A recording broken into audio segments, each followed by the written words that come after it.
દુનિયામાં ડંકો, આજના સમાચારમાં જ છે સિહોરનો એક બાળક દુનિયામાં ડંકો વગાડીને આવ્યો છે. તો આજે જે વ્યક્તિની આપણે જન્મજયંતિ છે એમનું નામ છે મેજર ધ્યાનચંદ. એમણે 1928માં ઓલિમ્પિકને ભારતને 3 ગોલ્ડ અપાવ્યા હતા અને ભારતને દુનિયાના સરતાજ ઉપર મૂકી દીધું હતું. ત્યારથી ભારત ખેલકૂદમાં આગળ છે અને જાણીતું છે. હોકીના ચેમ્પિયન હતા, એના પછી લશ્કરમાં ગયા એટલે એમના નામ આગળ મેજર શબ્દ આવે છે. તેમને પદ્મ વિભૂષણ મળેલો છે.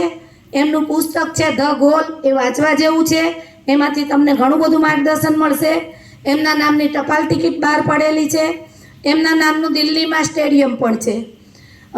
આપણે એમના નામનો જ આ સ્પોર્ટ્સ ડે ઉજવીએ છીએ, પણ આજે એ સિવાયના 2-3 અગત્યના એવાય માણસો છે જેમની જન્મજયંતિ છે. તો એમના પણ હું નામ લેવા માંગીશ કે આપણે જન્માષ્ટમી ઉજવી, કૃષ્ણ ભગવાનનો તહેવાર આપણે ઉજવ્યો છે. એમના મોટા ભાઈ બલરામ તો એ હળપતિ તરીકે ઓળખાતા, કેમ કે એમનું મુખ્ય હથિયાર હતું હળ અને એ ખેડૂતોના સિરતાજ હતા. એટલે આજે એમનો પણ જન્મદિવસ છે.